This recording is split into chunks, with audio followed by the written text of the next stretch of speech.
Today, we're looking at Delta Green. Hi, I'm Adam, and I'm an ink guy. I get inks, test them, and share the results with you. Now, if you like fountain pen ink reviews, I would invite you to subscribe. Also, if you're interested, you can follow me over on Instagram. To make sure I have a range of experience with this ink, I do the writing samples, then put the ink into this Tasha Spectrum with a music nib, wrote with it for a day, and used it to take the notes for this video. This first writing sample is done on Clairefontaine, Tomoe River, and Rhodia paper in order to have some kind of standardization to look at. There's additional writing samples later in the video. Now, let's look at the writing sample.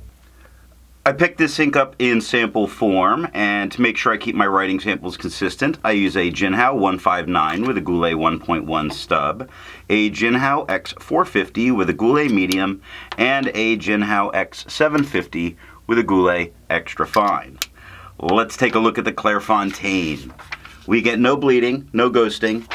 The 1.1 has no feather, spread, halo sheen, minor spots of shading like the loop in the G or the E's are a little bit darker than some of the letters around, but that's about it.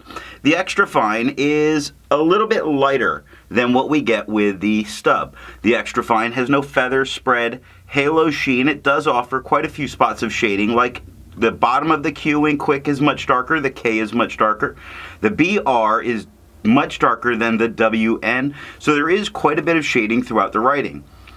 4 seconds to dry. Now the medium is slightly darker than the extra fine, about the same tone as the stub. The medium has no feather, spread, halo sheen, and it also offers quite a bit of shading. When we look at the K in quick, it's much darker than the rest of the world. The PS in jumps, at over, it starts much lighter and becomes much darker all the way through the word, so it's very nice shading throughout the writing. 9 seconds to dry. Now the scrubby for both show us plenty of color variation, and we get plenty of color variation. Tomoe River. No bleeding, normal Tomoe River ghosting. The 1.1 has no feather, spread, halo sheen, or shade. The extra fine is significantly lighter than the stub. The extra fine has no feather, spread, halo sheen, or shade. It took 6 seconds to dry. The medium is much darker than the extra fine and a little bit lighter than the stub. The medium has no feather, spread, halo sheen, or shade. 13 seconds to dry. The color variation that we really see here comes from the nib and flow of the pen. Now the scrubby for both, if you look far left to far right on both of them, do show color variation, but we didn't get it in the writing sample. And Rhodia paper. No bleeding, no ghosting. The 1.1 has no feather, spread, halo sheen, no shade in the stub. The extra fine is significantly lighter than the stub. It has no feather, spread, halo sheen, and it offers plenty of shading, like the word fox. Starts dark, gets light, gets dark again. Jumps, starts light, and works its way darker. Brown is a very nice, fully light word right next to a very dark K. 5 seconds to dry. Medium, much darker than the extra fine. Not quite as dark as the stub. Medium has no feather, spread, halo sheen, and it does offer some shading, even with it being much darker. Like if you look at how dark seconds is, compared to dry, dry is just a little bit lighter. Now, quick is a very dark word, but lazy underneath starts light and works its way dark.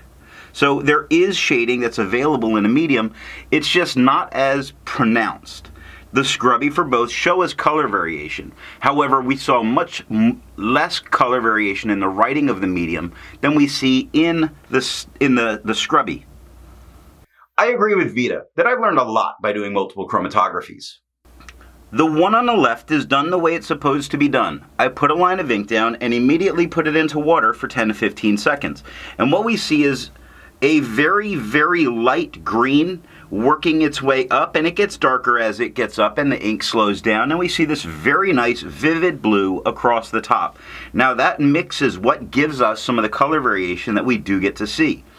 The one on the right I let dry for 10 minutes before I dunk it into water, and it looks exactly the same. And this leads me to believe that I'm expecting to see no resistance with this ink at all. Resistance tests are done to see how well this ink can be expected to perform on the page and how hard it may be to clean from your pen. I let the smear dry for 3 days before I test it. Looking at the highlighter, it makes me immediately say there's no way I want to use this as a note taker. It just goes away. So don't use it, not for notes. Water is lifting all of the darkest tones, but it's leaving this really light minty green behind, which I'm really surprised that much is being left. Now, Pen Flush does everything that water does, but nothing more. It's not being any more effective, and I'm not sure if more time is what it needs. Now, both the water and the Pen Flush, you can see the dots of the Rhodia dot pad, but I'm not seeing any white of the paper coming through. Now, I didn't have any issues getting this out of my pen. This is just what these results are giving me. I did not need to use the 1/3 bleach solution, but if you did need to use it, it completely obliterates this ink off the paper. Just make sure that you immediately flush your pen with water so you don't rust your metal bits. I test viscosity or flow with a thing called a tilt test. I'll link it somewhere down below or up in the cards. Now, for the inks I've tested, I have found an average viscosity of 2.5, with the realm of normal being from 2.1 to 2.9. Delta's green has a viscosity of 2.2, making it normal. For the inks I've tested, I have found an average dry time of 17 seconds, with a realm of normal being from 13 to 21 seconds. I find this by using my writing samples that were done on Clairefontaine, Tomoe River, and Rhodia paper. Delta's green has an average dry time of 8 seconds, making this a very fast drying ink. Instead of finding inks that look like Delta's green, I would prefer to find an ink that complements its color on the page. I wanted a nice orange. I went with kind of an orangey peach color, Diamine Coral. The second writing sample is done on a composition notebook, Moleskin, and Apica CD. Being that this was such a gentle ink using, I was really curious how it did on some of the lower quality papers. And here we see a composition notebook like you would use in your science class. And what we get is, we get no real bleed through on the writing. It starts a little bit on the scrubby. We do get a little bit of show through. For me, it would stop me from using the back of the page, but maybe it wouldn't stop others. You get much more with the medium. The medium at the top has no feather spread, halo sheen, no shade. The extra fine is much lighter than the medium. The extra fine has no feather spread, halo sheen, no shade, 2 seconds to dry. The scrubby shows no color variation, and we got none, but we do get a color variation depending on our nib. The paper people love to hate, Moleskin, which makes me really want to find inks that work well for it. Now, we do get plenty of little bleed spots through here. We do get plenty of show through, a lot of bleed with the medium, but it does not touch the page underneath. And this is the reporter style notebook where it's at the top, so I wouldn't be using the back of those pages anyway.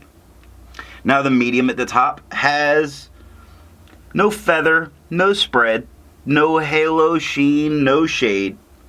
The extra fine is the same tone as the medium. It has no feather, spread, halo sheen, or shade, 2 seconds to dry. The scrubby shows no color variation, and we got none. And this looks like an ink that performs rather decent on this paper. And then we get a really nice paper again, Apica CD notebooks. Now, the only spot it starts to bleed through some is on the scrubby where I'm putting it on stupid thick. Other than that, we have no bleeding and no ghosting. The 1.1 has no feather, spread, halo sheen, or shade. The extra fine is slightly lighter than the stub. It has no feather, spread, halo sheen, or shade, 7 seconds to dry.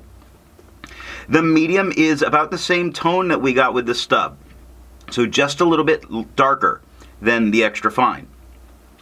The medium has no feather, spread, halo sheen, or shade, 10 seconds to dry. The scrubby for both actually do show us some color variation, looking far left to far right on both of them, but I didn't get it in the writing samples. And that is all that I have for the writing samples. So what do I think of Delta Green? Unfortunately, like a lot of the Delta inks, this one left me uninterested. The tone is very light for my preference. It is a nice green, but I was uninterested in it. I was happy to have that sample used up. So what pen and nib are going to give you the best writing experience? I think the best green comes from a very wet, broad nib. But the problem is when you go with that very wet, then you lose the shading that this ink can give you. So you have to choose. I do new ink reviews every single day, so if you're new here, go ahead and hit the subscribe button. Thanks for watching.